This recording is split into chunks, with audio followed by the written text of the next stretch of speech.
दोस्तों नमस्कार। दोस्तों मैं हूं प्रेम और आप देख रहे हैं स्टोरी विद प्रेम।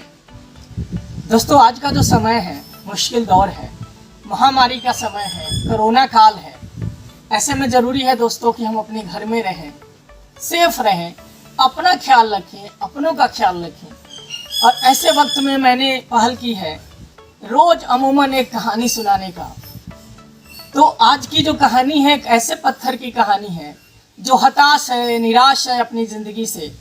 उसे लगता है कि अब कुछ नहीं बचा है, लेकिन कैसे उसका आत्मबल जगता है, कैसे फिर उसकी पूजा होने लगती है, उसी की हम कहानी सुनेंगे दोस्तों। तो हम कहानी शुरू करते हैं। नदी के किनारे एक पत्थर जोर जोर से रो रहा। एक मूर्तिकार की नज़र उस पत्थर पे पड़ी। मूर्तिकार ने पत्थर से पूछा, अरे भाई क्यों रो रहे? पत्थर ने जब मूर्तिकार को देखा तो पत्थर की आंखों से और आंसू बहने लगे। बोला, साहब क्या बताऊं, कल तक मैं उस पहाड़ का हिस्सा था जो हमारे सामने खड़ा है।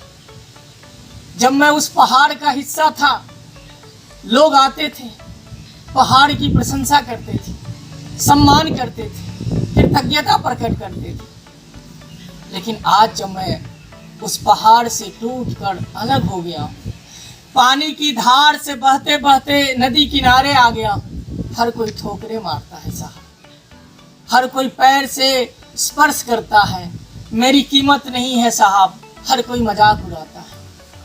पत्थर उदास हो गया, बहुत उदास हो गया। मूर्तिकार ने कहा, अरे मेरे दोस्त, घबराने की कोई ज़रूरत नहीं है, तुम मेरे साथ मेरे घर चलो। पहले तो घबराया पत्थर, उसे कुछ समझ में नहीं आ रहा था कि भला इतने दिनों से नदी के किनारे ठोकर खाते खाते आज एक मूर्तिकार मेरी कैसे इज्जत कर रहा है, प्रशंसा कर रहा है। लेकिन मूर्तिकार ने समझाया कि दोस्त, इस दुनिया में जब तक अपने को कमज़ोर समझोगे, अपनी कीमत नहीं पहचानोगे, तो धीरे धीरे तुम्हारा अस्तित्व मिट जाएगा, धीरे धीरे तुम इस दुनिया से गौण हो जाओगे। बहुत समझाने के बाद मूर्तिकार के साथ पत्थर उसके घर के लिए चला। लेकिन रास्ते में वो पूछता रहा कि भला मैं एक निर्जीव हूँ, एक निर्जीव पत्थर के सिवाय मेरी पहचान ही क्या है। लेकिन जब वो मूर्तिकार के घर आया, मूर्तिकार ने घर से छेनी और हथौड़ा निकाला, उस पत्थर पे छेनी और हथौड़े का वार शुरू किया दोस्तों। और देखते देखते छेनी हथौड़े की वार से वो पत्थर एक सुंदर मूर्ति में तब्दील हो गया था। सुंदर मूर्ति में अपने को पाकर पत्थर प्रसन्न हो गया। मूर्तिकार के चेहरे पे भी खुशी की लहर थी।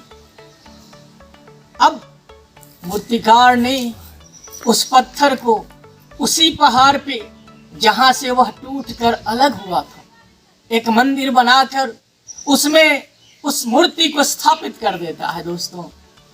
और उस दिन से उस पहाड़ पे जाने वाला हर व्यक्ति पहले उस मंदिर में जाता दोस्तों, उस मूर्ति का दर्शन करता, उस पर पुष्प चढ़ाता, उसकी पूजा होने लगी। और देखते देखते भीड़ भी बढ़ने लगी। एक पत्थर जो अपने को कल तक कमजोर समझ रहा था, ये समझ रहा था कि मैं तो बस इस जीवन में ठोकरे खाने के लिए बना हूँ, उपेक्षा का शिकार हो रहा हूँ, आज एक मूर्तिकार की वजह से वह मूर्ति का रूप लेकर पूजा जा रहा था।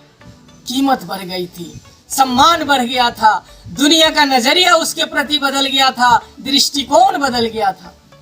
सच किसी ने कहा है दोस्तों कि यदि पारस के छूने से लोहा भी सोना बन जाता है। इसलिए मेरे दोस्त, कोई भी परिस्थिति मिले घबराना नहीं चाहिए, हमें उस पत्थर से सीख लेनी चाहिए, हमें वह मूर्तिकार बनना चाहिए और आसपास के लोगों का आत्मबल जगाना चाहिए, उनके अंदर उनकी कीमत की पहचान करवानी चाहिए।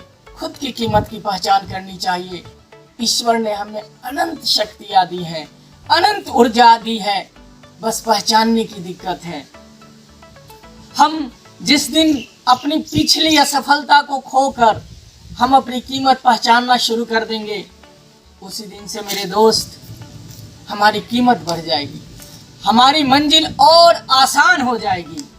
इसलिए दोस्त, चलते चलते मैं एक प्रसिद्ध कवि की चंद पंक्तियां आपको सुनाता हूं और मैं आशा करता हूं कि आप अपना ख्याल रखेंगे, प्रकृति का ख्याल रखेंगे और इस समय में भी, इस दौर में भी दोस्तों आप मुस्कुराते रहेंगे।